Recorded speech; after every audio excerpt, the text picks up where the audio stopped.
tal? ¿Cómo le va? Bienvenido a su programa Pensamiento Analítico, el programa de YouTube en donde analizamos los temas de la vida cotidiana con un punto de vista psicoanalítico, entendiendo cuáles son las razones inconscientes de estas cosas que nos pasan a todos. Y el tema del día de hoy, en empate con la encuesta de la semana de los temas, acuérdese, si usted no la ve, cheque en el canal, en la parte de comunidad, ahí le van a salir las encuestas para que usted también nos pueda proponer temas, que estamos viendo un montón de temas que nos van proponiendo muy buenos. Estamos sacándolos dependiendo de la popularidad, pero poquito a poquito vamos a estar hablando de todas estas cosas. Y como le digo, el tema del día de hoy son los mecanismos de defensa. Esta semana toca clase, ¿no? Con los temas que se acabaron proponiendo ahí, porque realmente, ¿qué es eso de los mecanismos de defensa, ¿no? Y cómo lo podemos abordar con tal de poder entender un poquito más cómo funciona todo nuestro psiquismo, todo nuestro aparato psíquico. Muchas veces se va utilizando como una manera cotidiana de decir, ay, es que este es mi mecanismo de defensa, ¿no? Mi mecanismo de defensa es ir y comprar un montón de cosas porque así me siento mejor. O mi mecanismo de defensa es comer. Cuando me siento muy triste, yo como. Y esto no es del todo correcto, ¿no? Digo, es una manera de expresarnos para hablar de cómo estamos lidiando con nuestro sufrimiento. Pero cuando hablamos de mecanismos de defensa, es difícil no podernos adentrar a la teoría. Vamos a intentar hacer una revisión ligerita de qué es eso, a qué nos referimos, cuáles son los mecanismos de defensa dentro de lo psicoanalítico, ¿no? Si partimos de Sigmund Freud y de unos autores un poquito despuesito de él, ¿qué es lo que se quiere decir y de qué nos estamos defendiendo? Digo, hablar de un mecanismo de defensa lo podríamos pensar en una víbora como que su veneno es un mecanismo de defensa, ¿no? Porque entonces así puede defenderse de los depredadores y también puede cazar, o de un puercoespín que tiene estas púas, entonces es un mecanismo de defensa. Psíquicamente, ¿cómo funciona un mecanismo de defensa? Y es una cosa curiosa. En el video en donde le estaba hablando sobre las estructuras de la personalidad, le hablaba sobre el conflicto en lo psíquico, cómo constantemente estamos lidiando con esa pulsión, con esos deseos de lo que queremos hacer, de lo que podemos hacer, de cómo lo podemos hacer, el conflicto con la realidad, con el principio de placer, ¿no? Yo quiero comerme todo el bote de helado, pero no me lo puedo comer porque entonces me va a pasar. Todas estas cosas van hablando del conflicto que nosotros vamos teniendo. Y si queremos entender cómo va funcionando nuestra psicología, tendríamos que pensar cómo es que nos vamos estructurando mentalmente.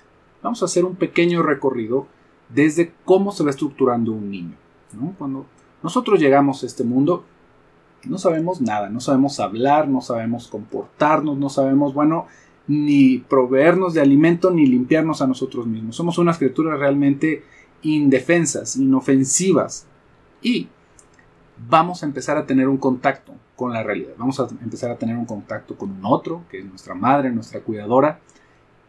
Y el niño, en ese primer momento, lo único es el deseo que tiene, ¿no? La necesidad que tiene de alimentarse, de estar seguro, de estar calientito.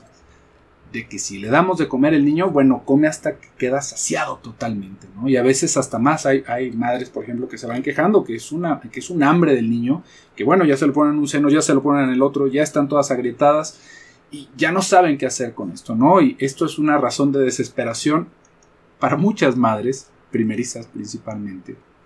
Y esto tiene que ver con cómo ese niño no piensa en lo absoluto si nos está lastimando, si tenemos 2 o 3 senos, ¿no? Para él podrían ser 15 mientras cumplan sus necesidades. Él lo único que quiere es satisfacción, sentirse lleno. Eso es en un primer momento nuestro psiquismo. Nuestro psiquismo solamente se ve empujado por sentirse satisfecho. Y mientras más vamos avanzando, nos vamos encontrando con que de repente un día el alimento no llega, ¿no? O el alimento se acaba, o nos dan un biberón que no sabe igual y que está medio frío, ¿no? Entonces, ¿qué está pasando allá afuera? ¿Qué no se supone que yo lo era todo, que yo lloro y me alimento?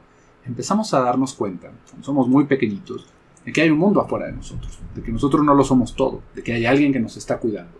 Y ahí empezamos a hacernos una costrita en esa parte de nuestro psiquismo que se va encargando de lidiar con cómo podemos obtener lo que queremos. Cómo esa persona que me cuida, si le sonrío, me trata mejor, ¿no? Con cómo, si yo la espero y soy una buena criaturita, soy un buen niño, una buena niña, me quieren.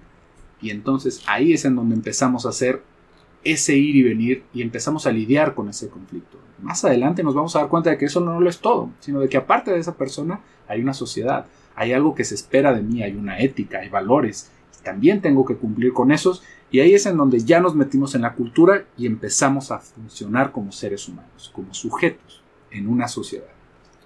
En todo ese camino, todas estas cosas que nos van sucediendo son como excitaciones, ¿no? Son como momentos críticos, traumáticos de nuestra experiencia.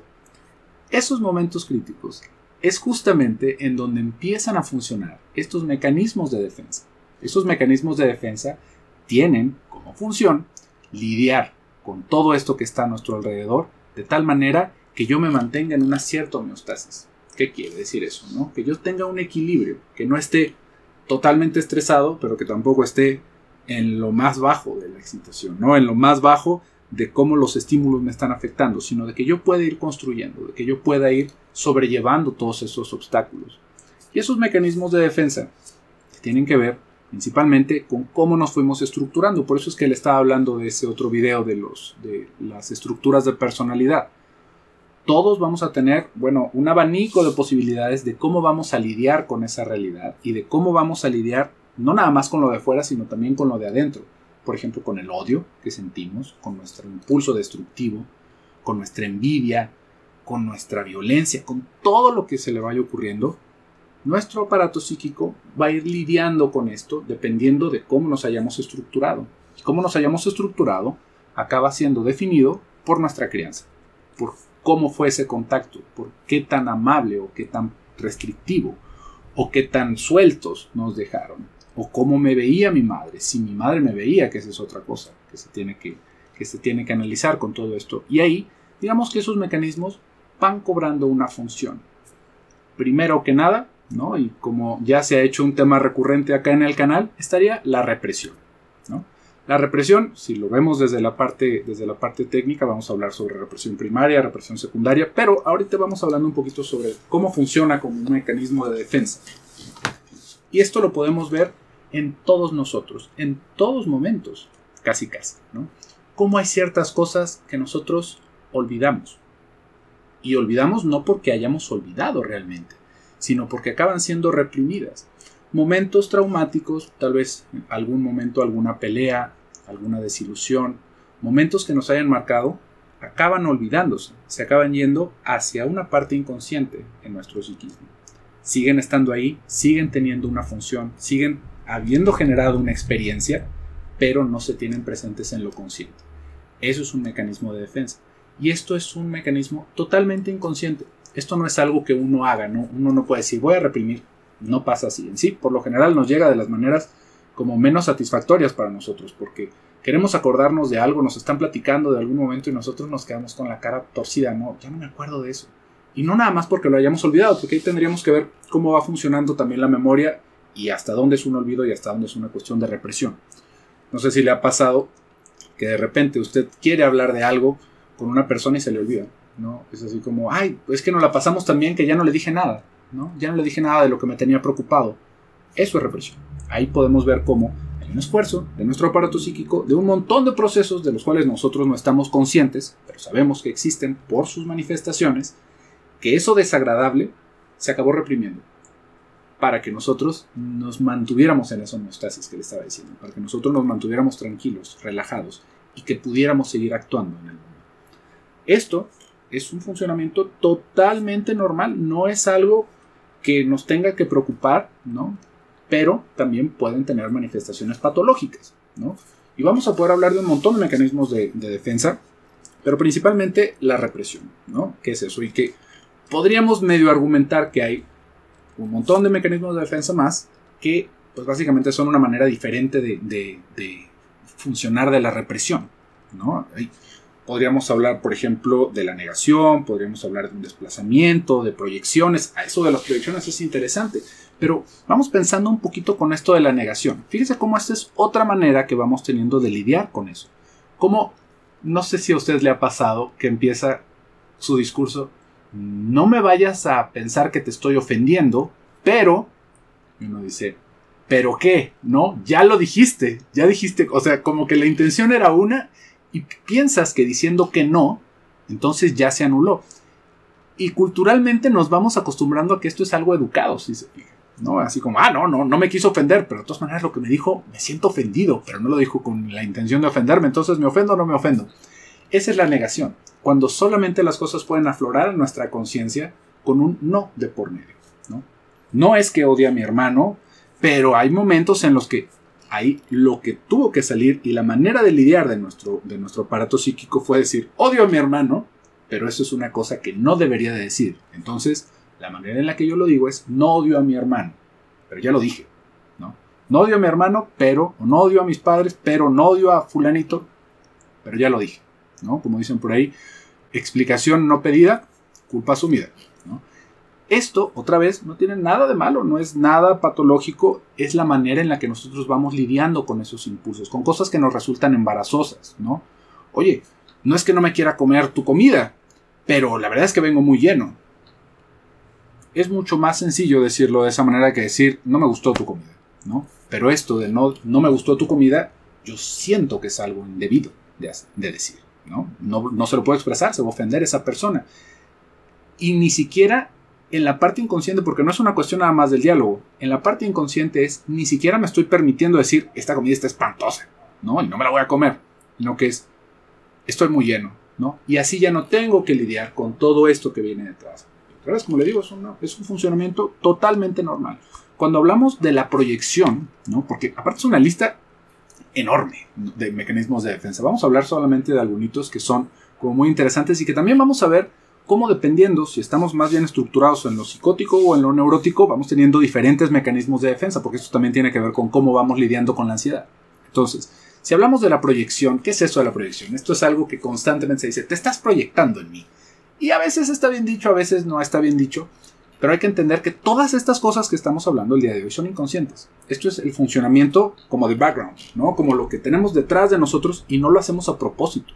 Por eso es que de repente nos van sorprendiendo con sus manifestaciones. Y en las proyecciones, otra vez, eso que resulta embarazoso, eso que resulta doloroso para mí, inaceptable, se lo pongo a alguien más. Y nada más lo molesto que vienes ahora, ¿eh? ¿Qué traes? ¿Comiste gallo? Y uno dice, no, ¿qué te pasa, no? Parece que el que comió gallo fuiste tú. ¿De dónde sacas eso? Otra vez, el que viene molesto soy yo. Pero eso no lo alcanzo a tramitar. Entonces, lo pongo en alguien más. Y así, dentro de mi aparato psíquico, resulta más aceptable lidiar con lo que está afuera. De esa manera, yo no me hago responsable y no me tengo que estresar. No es algo que me haga sentir una mala persona, sino que es el otro el que viene molesto, es el otro el que me está faltando al respeto. Ahí es una proyección. Es proyectar esa parte de nosotros que no queríamos y que lo alcanzamos a ver en el otro y que nada tiene que ver. Por eso es que le digo que a veces está bien usado y a veces está mal usado, ¿no? Cuando decimos, es que te estás proyectando porque eres un abusivo, pues no, el abusivo eres tú, ¿no? No es que se esté proyectando mi abuso en ti, es algo que tiene que ver con cómo vamos lidiando con el mundo y con nuestro mundo interno también.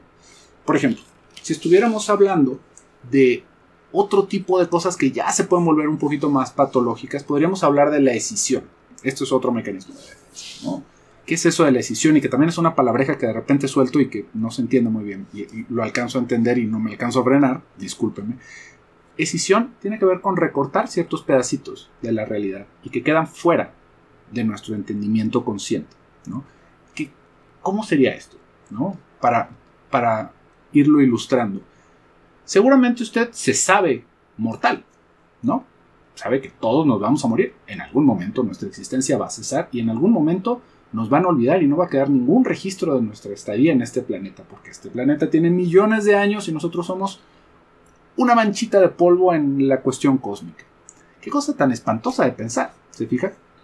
Todos lo sabemos, pero esto es algo que si lo pensamos constantemente nos va a llenar de angustia, ¿no? Porque entonces, ¿qué sentido tiene todo lo que estoy haciendo, no? ¿Para qué me estoy limpiando los zapatos en una escala cósmica? Esto no tiene ningún sentido. Y lo escindimos.